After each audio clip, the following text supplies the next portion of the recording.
Ak dovolíte, teraz by som poprosil pána primátora o krátky. Vážený pán riaditeľ, vážený pán prednosta, milý pedagogický zbor, vážení rodičia, ale najmä milí prváci, ja by som sa chcel najprv prihovoriť vám a chcem sa vás opýtať, že ktorí z vás poznajú písmenka? Nech zdvihnú ruku. No prosím, však vy už ste veľmi dobre pripravení na školu. Koľký z vás vedia počítať? Neviem, čo vás budú učiť v prvom ročníku, ale verím, že pani učiteľky, ktoré tu na vás čakajú, vás naučia, aby ste vedeli dobre počítať, dobre čítať, aby ste si mohli sami prečítať rozprávky, aby ste mohli tak pekne recitovať, ako to dievčatko, ktoré nám na začiatku zarecitovalo báseň o hrdých prvákoch, ktorí prišli do školy. A ja pevne verím, že tak, ako ste povedali pánovi riaditeľovi, že sa tešíte do školy, že sa budete tešiť do školy aj po všetky ostatné dni tohto školského roku, lebo starší žiaci hovoria, že už sa do školy až tak netešia. Neviem, v čom je to tajomstvo, že v prvom ročníku sa do školy tešíme a potom už sa tešíme menej. Ale ja verím, že vy sa budete tešiť po celý školský rok a že sa školy nebudete báť. Je tu niekto, kto sa bojí školy? Jeden? Maminka zdvihla ruku. Takže ak dovolíte, teraz by som rád povedal niečo rodičom. Chcem vám povedať, že toto je najväčšia škola v Bratislave. Najväčšia v tom, že má najväčší počet žiakov a mne sa zdalo symbolické otvoriť školský rok v Bratislave práve na tejto škole, o ktorú je, chvála Bohu, veľký záujem.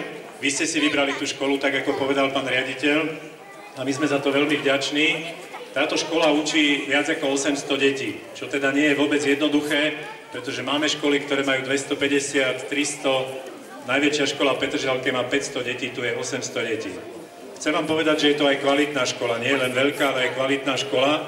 Vaše deti tu dostanú naozaj dobré vzdelanie, pretože výsledky monitoru, to je meranie vedomosti žiakov, ukazujú, že výsledky sú zhruba o 10% lepšie ako na iných školách. Čiže vaše deti sa tu naozaj veľa naučia.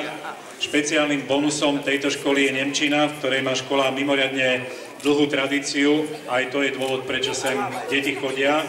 Čiže tá myšlienka, ktorá je napísaná na dverách pri vstupe do školy, že brána jazykovo otvorená, na tejto škole platí viacnásobne.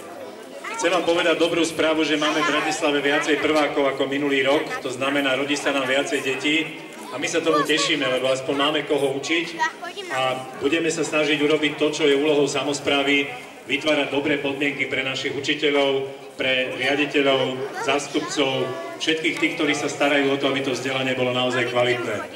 Ak sa pozriete na túto školu, na jej časti sú vymenené okná, ja pevne verím, že v spolupráci s miestnym úradom v mestskej časti Nové Mesto sa nám podarí vymeniť aj ďalšie okná, ktoré škola potrebuje, a postupne zlepšovať tú materiálno-technickú základňu.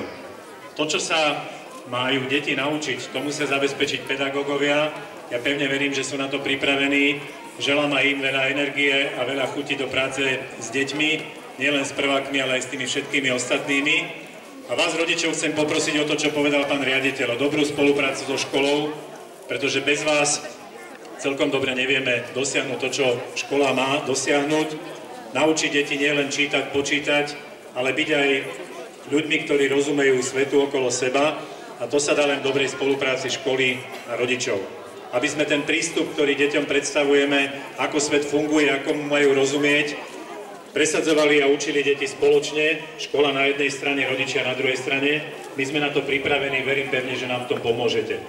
Želám teda tejto škole úspešný školský rok, nielen vo vzťahu k prvákom, ktorí dnes prišli prvýkrát do školy, ale vo vzťahu k všetkým žiakom, ktorí chodia do tejto školy. Takže, pán riaditeľ, nech sa vám darí aj celému vášmu kolektívu a vám všetkým, ktorí ste dnes prišli na slávnostné otvorenie, želám krásny školský rok.